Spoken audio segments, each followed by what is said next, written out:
little chicken neck jellyfish. And again, I'm not saying things are bad. Comfort, security, being able to travel, certainly. Access to good medical care. But it's always so many of the nouveau riche and others are just into the baubles. And they worship the baubles. And it just shows how empty. These people will sell their souls. They'll just fall down for money. Just fall over themselves to climb the globalist ladder. Okay. Coming up, Ron Paul introduces legislation to strike NDAA's police state provisions. Huge news. The latest on SOPA, in deep trouble. Rand Paul vows to block internet censorship bills. Big economic news. That's all coming up. And, of course, in the next hour, the father of the free software movement is going to be joining us to get into SOPA and a lot more.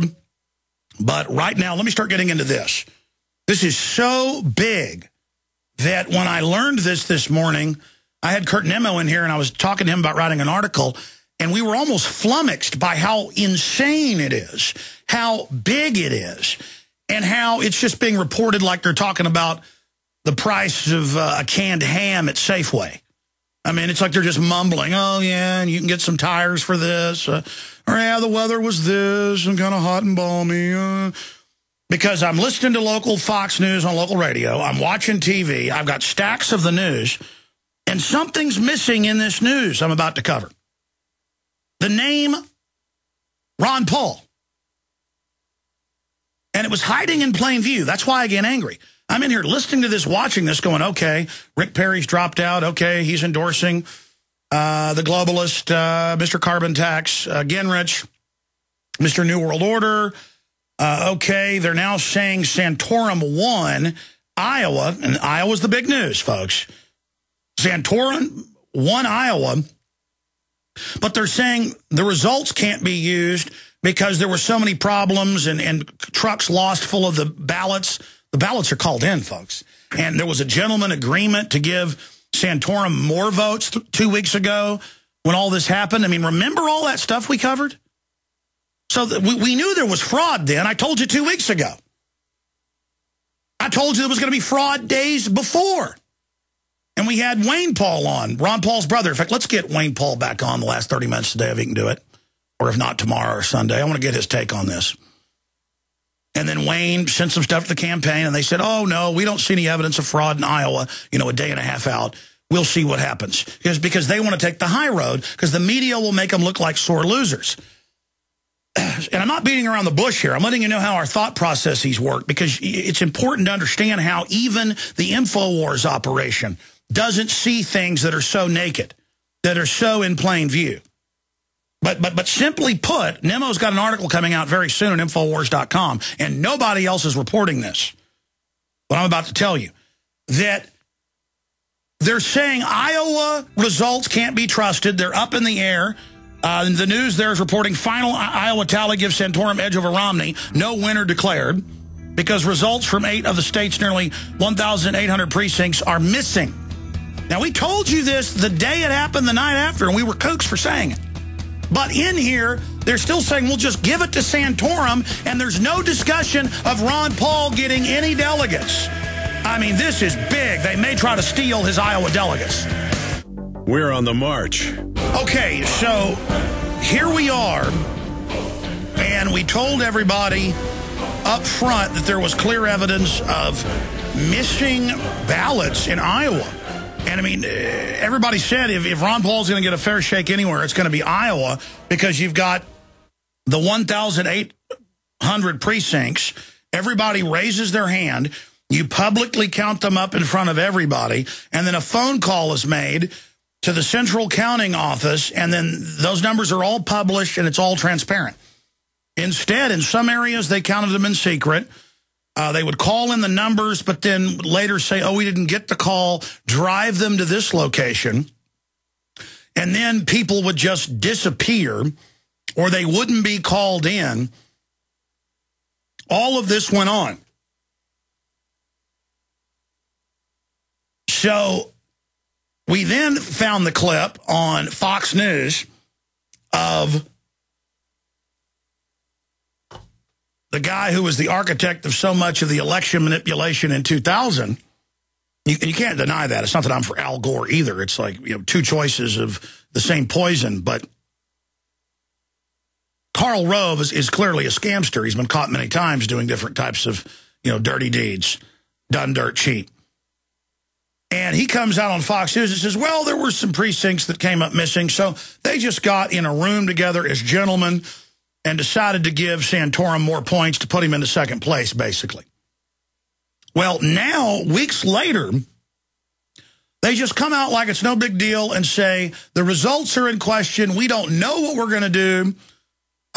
More delegates will probably go to Santorum now, and the rest to Mitt Romney. It looks like that Santorum really won, but it's all in question, but he won. And then no discussion in over a dozen news articles, national and local, about it. Ron Paul's not mentioned. And I was shown an article a couple days ago by Rob Dew here, who runs the Nightly News. It was the LA Times admitting that they made the decision 6 months ago to not mention Ron Paul and to act like he can't win because they've decided he isn't a real candidate. They have decided, and he's in second place in most states. He's the only guy that's a constitutionalist. In polls, he's the best against Obama, but they have decided to give him 89 seconds in one debate, the CBS debate, or to kick him out of another debate, or when they talk about him to only be negative. There is the arrogance of these people. And this is big, big, big news. Finally, Iowa tally gives Santorum edge over Romney. No winner declared. News 14. The final results of the Iowa caucuses are in, and there's a chance and a change at the top. Rick Santorum edged Mitt Romney by 34 votes. Romney had been considered the winner after initial tallies gave him an 8-vote advantage. Despite the surprise flip, Iowa's Republican Party is not naming an official winner because results from 8 of the state's nearly 1,800 precincts are missing. The college towns, the Ron Paul supporter areas, Ames and other areas. GOP chairman Matt Strawn says he's congratulating both Santorum and Romney as he did the day after the Iowa caucuses. Strawn describes it as the closest contest in caucus history. Now, there's no mention here of Ron Paul. The article goes on. For page after page, I have the news articles here, and there's no mention of Ron Paul because they're lying by omission. Here's another one. A Register exclusive, 2012 GOP caucus count unresolved, Des Moines Register. And look at this. If you go pull this article up, or if you're watching us on Prisonplanet.tv right now, look at it. It has the results, and it mentions no one but Rick Santorum and Mitt Romney. Gee, we'd like to know what happened with Ron Paul, who was just a few points behind. We'd like to at least hear about him. There is no telling what they are doing here. Here's another one. Final Iowa tally gives Santorum edge over Romney because of missing votes. No winner declared. The votes remain missing 2 weeks after events. So you've got the college towns missing, the places where Ron Paul was polling in giant double digits that would have pushed him over. Sorry, some of the most populated areas where Ron Paul was dominating, like Ames, gone. And Karl Rove says, well, you know, they all met behind closed doors, some of the election officials, he won't mention who, and they met with Santorum and Romney, and they made a gentleman's agreement. I'm glad that they knew these votes were missing at like 5 o'clock at night, and that they just said, well, there was a gentleman's agreement. That's the way it is. So that's the new America. Here's another one. Breaking. Perry obviously drops out of presidential race, endorses Newt Gingrich. And guess who else endorsed Newt Gingrich? Sarah Palin. If you ever wanted to know about Cutesy, Little Miss Beauty Queen, If you ever wanted to know what she's doing when she's not chasing professional athletes around, if you ever wanted to know what she's up to, well, you now know. Endorsing a guy who's known to leave his wife while she's fighting cancer and to brag about, hell, well, I got to have me a hot cutie to get elected. Just cold-blooded snake right out of the pit of hell who supports carbon taxes, open borders, socialist health care, gun control in the past, abortion, all of it. And don't send me emails, well, he doesn't support that stuff now. Well, yeah, because he's lying to you. I mean, I can play you clips all day of Mitt Romney, how great abortion is, but now he's telling you, how horrible it is. I mean, they'll lie to you. And if you turn your back on them, they'll stick a knife in you. In fact, they'll stick a knife in you and tell you they're giving you a rose. And now it's coming out. Newt Gingrich was exposed yesterday on the Drudge Report, who broke that ABC News was having an internal debate over airing it, but had decided to air it on the eve, just a few days before the South Carolina primary. And now ABC, after being scooped to their own story, has come out and confirmed what Drudge is reporting. And that is, well, you can read the quotes. There was a civil war inside the network over it, and now that's been confirmed by ABC. And she's going to come out and talk about how he said, look, I'm leaving you. You're not good looking. You got cancer. I need me a young trophy.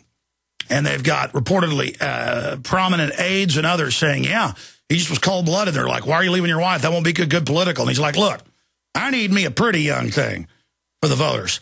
And you know what? A lot of the voters are shallow enough and evil enough that, I mean, there's nothing better. And I'm not here judging people that have divorces or whatever, but it's the way Gingrich did it, than to see Ron Paul up there with his cute old wife, grandma bake you the cookies.